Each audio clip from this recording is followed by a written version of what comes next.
who disagree with their policies. They've threatened nonprofits and universities that are they're threatening their tax-exempt status.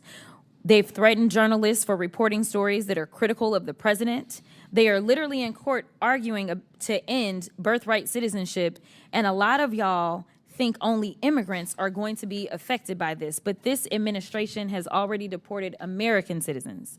Hey folks, welcome back to True Voice. I'm Andrew, and if you believe in justice, transparency, and protecting the people over power, make sure to hit that subscribe button and turn on those notifications. This is your space for real talk from the left with love for our country. All right, so I just watched this congressional clip, and let me tell you, it's got everything. Surveillance, AI, Elon Musk, and some real concerns about where our country is headed. If you haven't seen it yet, Representative Jasmine Crockett absolutely laid out what a lot of us have been screaming about for months. Let's break it down. Thank you so much, Madam Chair. You know, it's interesting because I don't know what all is taking place thus far in this hearing, but I do recall when I left, we were talking about Elon. And so I want to make sure that we don't forget him. I know that some people want us to forget Elon and act like he never existed, but we're not going to do that. We are talking about AI today, and I can tell you what real people in my district care about. I had a few town halls, and I talked to some seniors, and they were concerned about their data and their information and how it was being used, and they wanted me to answer questions that I just didn't have the answers to about what has Elon done with their tax information, their social security information, their health information, banking information, information about their credit histories. And instead of demanding answers, Republicans just blocked our motion to subpoena him to testify before this committee. And I'd ask at this point for unanimous consent to enter into the record a picture of who all was in the room when we took the vote. Madam Chair? No objection. As well as, since our clerk was ready and she knew who was in the room, the actual record of who was in the room at that time. No objection. Thank you so much.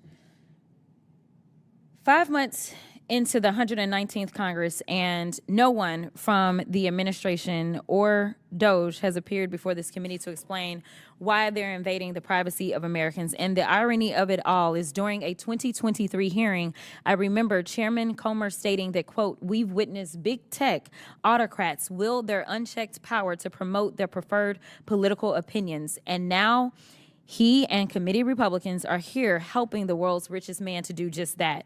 They're letting him spy on companies competing for government grants, but worse, they're letting him spy on you, the American people."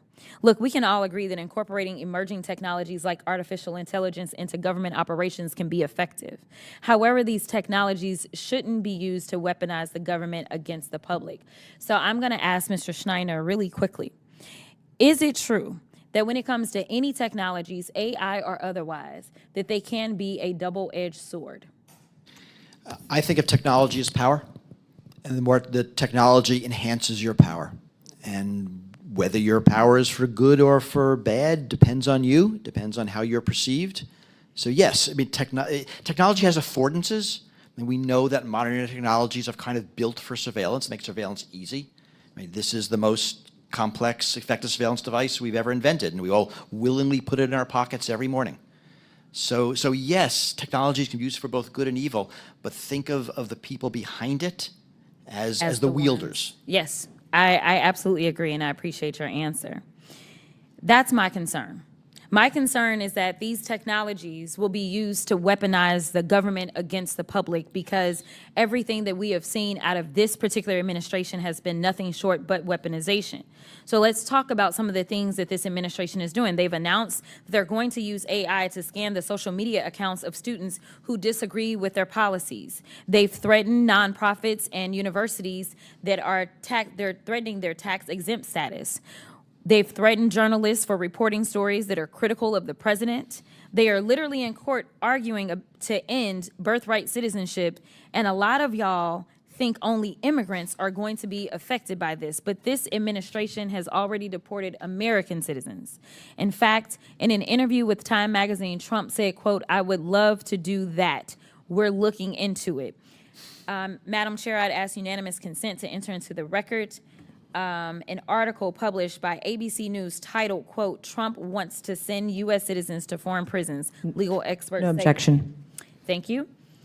it won't be long before more Americans are targets of this administration. This administration has refused to follow the law, and the Republicans are failing to do actual oversight. We don't know what they're going to do with your health records and Social Security information. In fact, we don't know what they're doing. I don't think anybody does, except we know that they're breaking the law. And it is frustrating to me because I am somebody that actually believes in science. I believe that we should be investing in our young people. I believe that we should not be taking research dollars away. I believe that we should be trying to come up with new technologies and that we should be leading the world. But unfortunately, I can't trust these guys to do good things because, as it's already been said by Mr. Schneider, it is about who it is that is on the side that is asking for this to be done. And frankly, this feels like some bad movie that we are all in and that the villains are doing bad. So with that, I will yield. First off, thank you to Representative Crockett for actually saying what needs to be said. Too many people are out here pretending Elon Musk is some kind of misunderstood genius. Nah, he's a billionaire with massive access to your data. And if you think he's not using that for power and profit, you're not paying attention. And guess what? Real people, seniors, everyday folks are scared. They're asking questions like, what's happening to my health records, my Social Security info, my credit history? And the silence from those in power is deafening.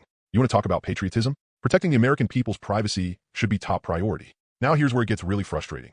Republicans blocked a subpoena to have Musk testify. Let that sink in. They don't want accountability. These same people who scream about big government are helping one of the richest men on earth spy on American citizens. They're not fighting for your freedom. They're fighting for their donors. And don't get me started on AI. Technology can be amazing, but it's a tool. And like Mr. Schneider said in the hearing, it depends who's wielding it. Right now, too much of this tech is in the hands of people who see you and me as data points, not as citizens with rights. I support science. I support innovation. I want us leading the world in tech. But I don't trust an administration or any party that refuses to follow the law, silences dissent, and weaponizes surveillance against its own people. You want real American values? Try transparency. Try oversight. Try protecting the powerless from the powerful. That's what patriotism looks like from the left. If this fired you up good, it should. Now do something with that energy. Stay informed. Stay loud. And if you haven't already, subscribe to True Voice and join the fight for a just, free, and truly democratic America. I'll see you next time.